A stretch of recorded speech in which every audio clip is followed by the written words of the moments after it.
Hi dears, it's me MS from MS solutions. ഇനി എന്തിന് വേറെ സൊല്യൂഷൻസിൻ്റെ പ്രിയപ്പെട്ട SSLC വിദ്യാർത്ഥികളെ, നമ്മുടെ ന്യൂസ് റിപ്പോർട്ട് ഏതായിരിക്കും നാളത്തെ പരീക്ഷയ്ക്ക് വരിക എന്ന് പ്രിയപ്പെട്ട കുട്ടികളൊക്കെ നേരത്തെ ലൈവിലും കമൻറ്റ് ചെയ്യുന്നത് കണ്ടു. അപ്പോൾ ഞാൻ എപ്പോഴായിരുന്നു ആലോചിച്ചത്, നമ്മുടെ ക്ലസ്റ്റർ മീറ്റിങ്ങിൽ പങ്കെടുക്കുന്ന അധ്യാപകർ ത്രൂ കുട്ടികളിലേക്കൊരു കാര്യം പോയിട്ടുണ്ടായിരുന്നു.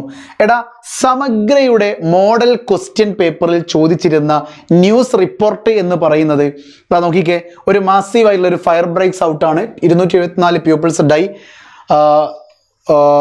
ഈ ക്വസ്റ്റ്യൻ കേട്ടോ, ദ ട്രാജിക് എയർ ക്രാഷ് ആയിരുന്നു. നമ്മുടെ അഹമ്മദാബാദിൽ നടന്ന എയർ ക്രാഷിനെ പറ്റിയിട്ടുള്ള ഒരു ന്യൂസ് റിപ്പോർട്ടാണ് സമഗ്രയുടെ മോഡൽ ക്വസ്റ്റ്യൻ പേപ്പർ ഇംഗ്ലീഷിൽ 18ാമത്തെ ചോദ്യത്തിലെ B ആയിട്ട് ചോദിച്ചിരിക്കുന്നത്.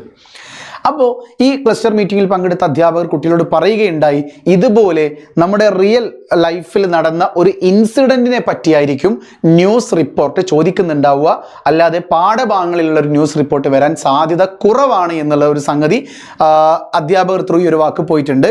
അപ്പോൾ അത് വെച്ചിട്ട് നമുക്ക് പ്രെഡിക്റ്റ് ചെയ്യാം, ന്യൂസ് പേപ്പർ റിപ്പോർട്ട് ചോദിക്കുകയാണെങ്കിൽ അത് തീർച്ചയായിട്ടും ഒരു നമ്മുടെ ലൈഫിൽ അല്ലെങ്കിൽ നമ്മുടെ കേരളത്തിലോ അല്ലെങ്കിൽ ഇന്ത്യയിലൊക്കെ നടന്ന ഒരു റിയൽ ഇൻസിഡൻറ്റിനെ പറ്റിയിട്ടുള്ള ഒരു ന്യൂസ് റിപ്പോർട്ടായിരിക്കും പരീക്ഷയ്ക്ക് ചോദിക്കുന്നുണ്ടാവുക. അപ്പോൾ നിങ്ങൾ മനസ്സിലാക്കേണ്ട ഒറ്റ കാര്യമുള്ളൂ, ഞാൻ ആ ഒരു ന്യൂസ് റിപ്പോർട്ടറിന് വേണ്ട ഹിൻറ്റുകളൊക്കെ നിങ്ങൾക്ക് ക്വസ്റ്റ്യനിൽ തന്നിട്ടുണ്ട്.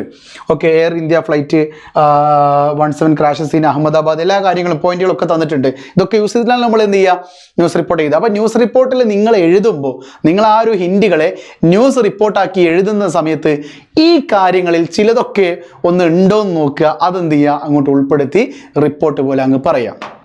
അവിടെ നിന്ന് ഒരാൾ ഇങ്ങനെ റിപ്പോർട്ട് ചെയ്യാണ്, ഇന്ന് ഇത് സംഭവിച്ചിട്ടുണ്ട്, ഇതിൻ്റെ മുമ്പിൽ ഇത്ര, ആ ഒരു സംഗതി ഇല്ലേ. അപ്പോൾ നിങ്ങളുടെ മനസ്സിലേക്ക് വാട്ട്, വേർ, വെന്ന്, വിച്ച് ഇതിങ്ങനെ വരണം. അതായത് എന്താണ്, അല്ലെ എവിടെ വെച്ചാണ്, എപ്പോഴാണ്, ഏതാണ്, എങ്ങനെയാണ്, എന്തുകൊണ്ടാണ്, ആ ഒരു സംഗതി ഇല്ലേ. അപ്പോൾ അതൊക്കെ നിങ്ങൾ ന്യൂസ് റിപ്പോർട്ടിലേക്ക് ഇൻക്ലൂഡ് ചെയ്യുമ്പോൾ അതൊരു പെർഫെക്ഷനായി. അപ്പോൾ ഞാൻ ഇപ്പോഴാണ് ആലോചിക്കുന്നത്, ഒരു ചെറിയൊരു പെൺകുട്ടി ഒരു പാടിയ പാട്ടിലൂടെയാണ് ഞാൻ ഈ ഒരു പാട്ട് ശ്രദ്ധിച്ചത്. ഞാനിപ്പോൾ ഈ ഒരു ന്യൂസ് റിപ്പോർട്ടിന് വേണ്ടിയിട്ട് നിങ്ങൾക്ക് വേണ്ടി ജസ്റ്റ് ഒന്ന് പാടാമെന്ന് മാത്രം കേട്ടോ.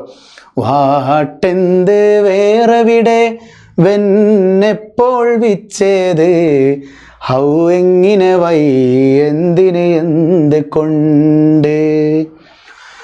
വാട്ടെന്ത് വേറെവിടെ, വെന്നെപ്പോൾ വിച്ചേത്, ഹൗ എങ്ങനെ, വൈ എന്തിന്, എന്ത് കൊണ്ട്.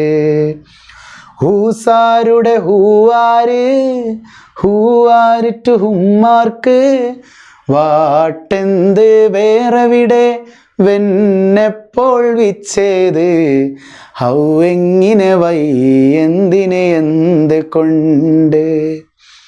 ഹൂസാരുടെ ഹൂവാര്, ഹൂവാര് ടു ഹുമ്മാർക്ക്, ആ ഒരു പാട്ട് കേട്ടോ. ഇതൊരു ടീച്ചർ ഉണ്ടാക്കിയ ഒരു പാട്ടായിരുന്നു. അതൊരു കുട്ടി പാടിയപ്പോഴും ഒരുപാട് പേര് ശ്രദ്ധിച്ചൊരു ഇൻസ്റ്റാഗ്രാമിലൊക്കെ വളരെ ട്രെൻഡിങ് ആയ ഒരു റീലായിരുന്നു കേട്ടോ. അപ്പോൾ ന്യൂസ് റിപ്പോർട്ടിന് വേണ്ടിയിട്ട് അത് എന്താണ്, എവിടെ വെച്ചാണ്, എങ്ങനെയാണ്, എപ്പോഴാണുള്ള സംഗതി ഇല്ലേ, ആ ചോദ്യങ്ങളാണ് നിങ്ങൾക്ക് ന്യൂസ് റിപ്പോർട്ട് എഴുതുമ്പോൾ ആ ഹിൻറ്റുകളിലേക്ക് നോക്കുക, അത് ഓരോന്നും ഇങ്ങനെ എഴുതി കൊടുക്കുക കേട്ടോ. അപ്പോൾ ഉഷാറാക്കി എഴുതുക, ഓണം എക്സാം അടിച്ചു പൊളിക്കുക. സോ കാണാം നെക്സ്റ്റ് ലൈവിൽ. It's me MS from MS solutions. ഇനി എന്തിന് വേറെ സൊല്യൂഷൻസ്. ബൈ.